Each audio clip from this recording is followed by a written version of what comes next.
My name is Linda Billings. I'm a research professor with the School of Media and Public Affairs at George Washington University and a principal investigator with the NASA Astrobiology program. My PhD is in mass communication, and my expertise is in science communication, and that's why I'm working as a judge for FameLab Astrobiology.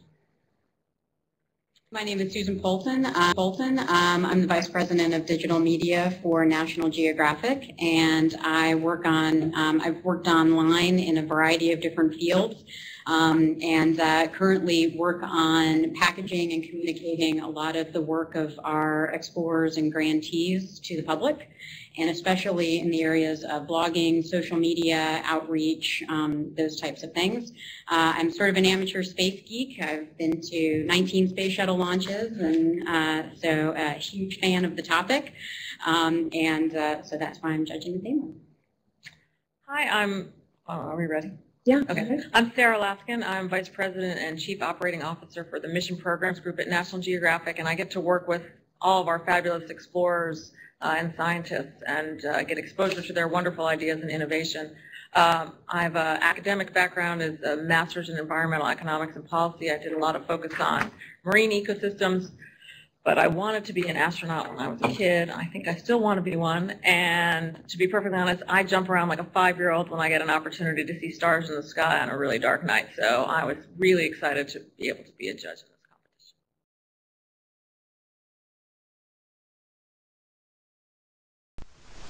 Are UFOs proof of visitors from other planets?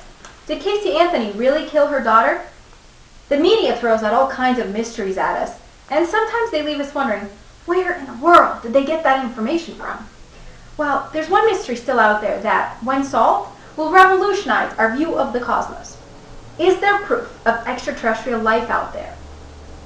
Astrobiology, the science of answering such mysteries, is just that, a scientific investigation, a critical examination of the facts and the evidence. And this is something that, unfortunately, sensationalized media mysteries often lack. Now, one of my favorite examples of an astrobiology mystery involves a meteorite, kind of like this one, but one from Mars, and a 15-year-old debate surrounding whether or not there was real proof that it contained life within it. Now, in 1984, ALH 84001 was found in Antarctica. In 1996, a team led by David McKay claimed, published in the journal Science, that they found evidence of proof of life within it when examining certain different pieces of evidence that are examined together as a whole. Now, one of their evidences was that the fractures of this meteorite contained organic molecules indigenous to the meteorite. Of course, all life on Earth contains organic molecules. However, several years later, an independent study found that these were in fact terrestrial contamination. Another proof of evidence, there was another one, was magnetite. Magnetite is a magnetic mineral. This is a magnet, kind of like that is produced by some species of bacteria in Earth's oceans.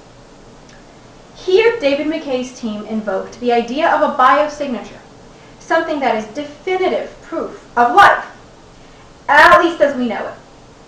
But for a biosignature to be definitive, it can't just be proof of biological origin, it needs to be disproof of non-biological origin, of the opposite situation. In the case of the magnetite biosignature, magnetite can actually be formed by the decomposition of certain minerals on Earth. It can also be reproduced in a laboratory on Earth. Now, unfortunately, that sort of exhausts all our lines of evidence for this mystery, but just remember, next time you look at your People magazine about whether or not Casey Anthony really did kill her daughter or not, or even when you look at a science magazine, the publication in which McKay's study was first printed, just understand that an absence of evidence is not necessarily evidence of absence. Thank you. I like your enthusiasm, your comfort before the camera.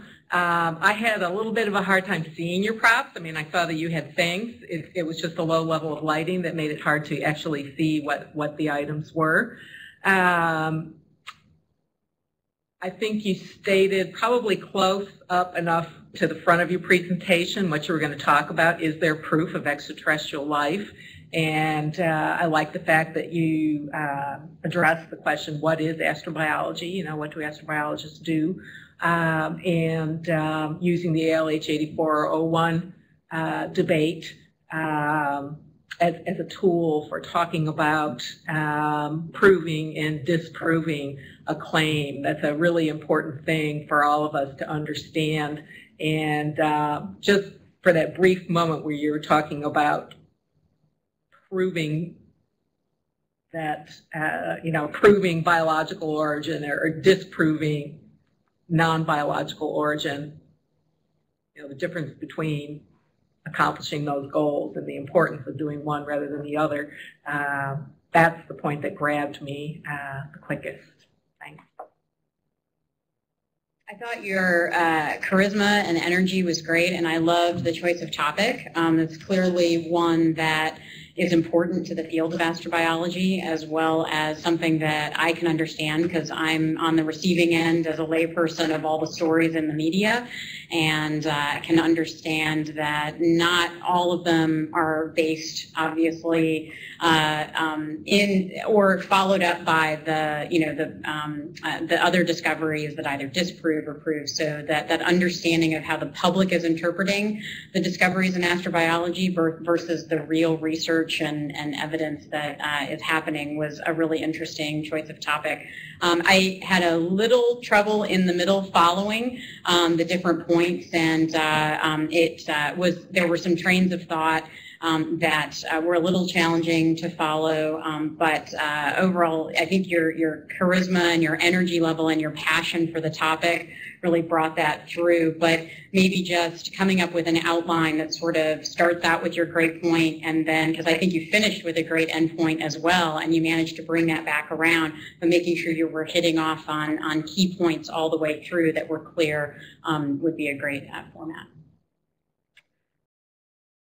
So that was a very interesting presentation, and I really, again, enjoyed that you put your question right up front. Is there proof of extraterrestrial life? I think you had some really nice turns of phrase throughout your presentation that made it accessible. You know, an astrobiology mystery is a lovely way to engage an audience, and your ending statement was wonderful as well. I would agree with some of the other comments that sort of when you were talking about the more technical aspects of McKay's Antarctica find, it presumed, I think, a level of knowledge by the listener that they may not have or that I didn't have all the way through, so it's a little bit harder to follow some of that. But it was a very interesting topic, so I think if you work to bring that down a little bit, I think you could make that more accessible. I would just add as just one comment that I did like the way you put the mysteries out there by equating them to fantastical things you would have heard in the media. I would go with something more fantastic like the National Enquirer, where the things are like extraterrestrial found in backyard in Connecticut, rather than the specific one that you chose for the Casey Anthony example was distracting because it's a little bit too top of mind and kind of gruesome. But I would pick something that's a little bit more fantastical and a mystery, and where you say, okay, where did they find that? Where did they get the answer to that? And then I think that would take that issue out. But it was a fun topic, and you seem to be really enjoying it.